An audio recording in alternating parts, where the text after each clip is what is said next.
Hello, কেমন আছেন সবাই? আজকে একটা জরুরি বিষয় নিয়ে কথা বলবো। তো অনেকেই যখন IELTS এর প্রিপারেশন শুরু করেন তখন আমরা অবশ্যই YouTube এ, Facebook এ বিভিন্ন জায়গায় ভিডিও দেখি। তো আমরা এরকম ভিডিও আমাদের সামনে আসে যে তারা মাত্র ২ সপ্তাহ ৩ সপ্তাহ প্র্যাকটিস করে ৭, ৭.৫ পেয়ে গেছেন।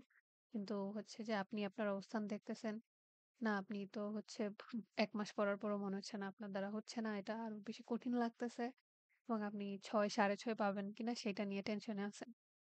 এবং নিজের মধ্যে হ্যাঁ, আমাদের এটা হয়ে গেছে আরকি জীবন যে আমরা সোশ্যাল মিডিয়ায় যেটা দেখি সেটার সাথে নিজেকে তুলনা করা শুরু করি যে সবাই এরকম ভালো আছে, আমি নিজের অবস্থা খুবই খারাপ এবং হীনমন্যতায় ভুগি। এটা হয়ে গেছে আরকি বর্তমান সময়ের একটা জিনিস। তো এখানে মূল কথা যেটা IELTS জিনিসটা যে ওরা আপনাকে ইংরেজি শেখাচ্ছে না। ওরা এখানে আপনার যাচাই করতেছে আপনি ইংরেজি কতটা পারেন। তার মানে যারা আসলে এত কম সময়ে এরকম ভালো স্কোর করতেছে, তারা আগে থেকে ইংরেজি অনেক ভালো পারে। সেই কারণে তাদের এখন কম সময় দিতে হচ্ছে। এখন আপনি যদি দিয়ে দেখতেছেন আপনি পারতেছেন না, তার মানে আপনি আগে থেকে ইংরেজি কম পারেন। এখানে আর আমাদের স্কুল কলেজের মতো ফাঁকিবাজির কিছু নাই যে হ্যাঁ, আমাকে কম নাম্বার পাইলে দিয়ে পাস করায় দিবে কিছু একটা। এখানে এমন কোনো কিছু নাই। তো আরেকজন যখন দেখতেছেন যে এত কম সময় পেয়ে যাচ্ছে আপনি পারতেছেন না। কারণ সে আগে থেকেই ভালো পারে। এখানে কখনোই অন্যের সাথে এখানে আপনার দেখার দরকার নেই। আর তারা হ্যাঁ, এত কম সময়ে পারতেছে একে তো তারা অনেক আগে থেকে ভালো ইংরেজি পারে। তারপর তারা যে কয়দিন প্র্যাকটিস করছে তারা জান-প্রাণ দিয়ে প্র্যাকটিস করছে। আর কেউ যদি বলে আমি একটু দেখি নাই, কিছু নাই। এটা জিনিস জানেন যে আমরা লেখাপড়া করলে কি করে আরেকজনকে বলি না। যদি জিজ্ঞেস করা হয় বলে, আমি পড়ি নাই, পড়ার সময় পাই না, পড়তে ভাল লাগে না এরকম বলে। কারণ আমি যদি আমার জার্নির কথা বলি, তো যে আমি সিরিয়াস, আমি কোচিং করি নাই, মক টেস্ট ও দেই নাই। আমি প্র্যাকটিস করছি ১৬ দিন। আমি ৮ টা বই কিনছিলাম। তো ২ দিনে ১ টা করে বই শেষ করছি। পরে পরীক্ষা দিছি। এবং আমার ক্লাসমেট যারা ছিল, যারা পরীক্ষা দিছে, কেউ কোচিং কেউ করে নাই, মক টেস্ট হয়তো দিছে। সবারই স্কোর ৭, ৭.৫, ৮ ও পাইছে মনে হয় ১-২ জন। ৭, ৭.৫ এরকম স্কোরই বেশি। এখন কথা যে এইটা আমাদের কেন হইছে? একে তো কি বলে? যে আগে থেকে অনেক পড়া, লেখা করা আরকি। যে এত বছর ইংরেজি পড়ছি, তারপর বিবিএ তে আমাদের ইংলিশ ছিল, এমবিএ। এতদিনের যে লেখাপড়া সেটা তো হারায়া যায়নি। হ্যাঁ, আমি বলতে পারি হ্যাঁ, লেখাপড়ার দিকে একটু ঝোঁক আমার আছে। কিছুটা লেখাপড়া আমিও করি, এমনিতে ফাঁকিবাজ। তো ওই সময়ের যে জ্ঞানটা সেটা হারায় যায়নি। তারপর যেই কয়েকদিন আমি সময় দিছি, আমার মনে হচ্ছিল যে আমি এতগুলা টাকা দিচ্ছি এখানে, তো এটার তো উসুল তুলতে হবে। এখন পরীক্ষাতে যদি কম নাম্বার পাই তখন তো আমার নিজেরই যে আমার ক্লাসমেটরা 7.5, 8 পাচ্ছে। আমি যদি কম পাই তাহলে তো নিজের শান্তি লাগবে না, একটা কি বলে সমান সমানের একটা ব্যাপার আছে না? তো হয় আমি এই যে ১৬ দিন প্র্যাকটিস করছি, সারাদিন এগুলা নিয়ে পড়েছিলাম যে ২ দিনে ১ টা করে বই শেষ করছি আমি।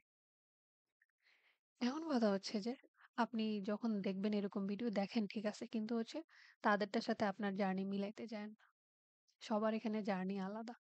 কারো ধরেন ৮ পাইলে খুশি, কেউ ৮.৫ পেলে খুশি, কেউ 6.5 পেলে খুশি, কেউ ৬ পাইলে খুশি। যে যেরকম পারে সে সেরকমই আশা করতেছে। যে বেশি পারে তার কম সময় লাগবে। আপনি যদি কম পারেন আপনাকে বেশি সময় দিতে হবে, আপনার সময় বেশি লাগবে। এটা কথা। আর এটা আমাদের স্কুল কলেজের পরীক্ষার মতো না যে আপনি নাম্বার কিছুটা কম পাইলে ওরা বাড়ায়া দিবে। তবে আপনি এখানে কপি করতে পারতেছেন। কোনো কিছুই সম্ভব না। তো দেখবেন অন্যরা যেটা ভালো পারতেছে দেখেন যে তারা আসলে কোথায় লেখাপড়া করতেছে, স্টুডেন্ট হিসাবে কেমন, এই বিষয়ে তাদের নলেজ কেমন আগে থেকে। কারণ IELTS এর ক্ষেত্রে সবারই জার্নি এখানে আলাদা। এই যে বললাম না, চেক দেয়ার যে অন্যরা কি করতেছে সেটা দেখেন না, আপনি নিজে দেখেন আপনি নিজেটা কত পড়তেছেন, আপনার সমস্যাটা কোথায়, সেই সমস্যা নিয়ে কাজ করেন। সেটার প্রতি বেশি সময় দেন, বেশি প্র্যাকটিস করেন। তারা আগে ভালো পারতেছে কারণ তারা আগে অনেক বেশি প্র্যাকটিস করে ফেলছে। সে কারণে তারা এখন ভালো পারতেছে। তাদের কাছে এখন এটা গায়ে লাগতেছে না। আমি বিবিএ এর স্টুডেন্ট, তো আমাদের ক্লাসে সব বই ইংরেজিতে, সেগুলো অনেক পড়া হয়েছে, প্রেজেন্টেশন দেয়া হয়েছে। তো ওই হিসাবে আমার IELTS এর বই দেখার পর, রিডিং পড়ার পর খুব বেশি একটা আমার কাছে ঝামেলার মনে হয়নি। এই যে বললাম চেক দেয়ার ব্যাকগ্রাউন্ড। কেউ যদি ইংলিশ মিডিয়াম থেকে আসে তার কাছে এটা সহজ হবে। আর কেউ যদি ভালো স্টুডেন্ট হয় এবং সে পরিশ্রম করতে পারে তাহলে তো সে পারবে। তো আমি এরকম অনেক দেখতাম আরকি ১ম দিকে। তখন আমি ব্যাকগ্রাউন্ড চেক করতাম আসলে তারা আগে থেকে কিরকম পারে, তাদের স্টুডেন্ট কিরকম তারা। তো সেই কারণে হচ্ছে যে আপনার স্কোর অনুযায়ী আপনার স্কোর এক্সপেকটেশন আপনি আগে থেকে কতটা পারেন, এইখানে IELTS এর ক্ষেত্রে ফাঁকিবাজির আসলে কোনো সুযোগ নাই। এখানে গিয়ে আমরা এই ক্ষেত্রে ধরা খাই। কারণ হচ্ছে আপনি নিজে জানেন আপনি কতটা ভালো স্টুডেন্ট, আপনি কতটা সময় দিচ্ছেন সেটা আপনি সবচাইতে ভালো জানেন। তো এজন্যই হচ্ছে কে কত পাইতেছে এসব না দেখে, কে মাত্র ২ দিনে ৩ দিনে পেয়ে গেছে এসব না দেখে শুধু আপনি দেখেন আপনি বর্তমানে কতটা পারতেছেন, আপনার কোথায়, কোথায় সমস্যা সেটার দিকে ফোকাস করেন এবং সে অনুযায়ী প্র্যাকটিস করেন। আপনি যত বেশি প্র্যাকটিস করবেন আপনি তত বেশি ভালো পারবেন। Keep practicing and learning. That's it. Thanks and have a good day.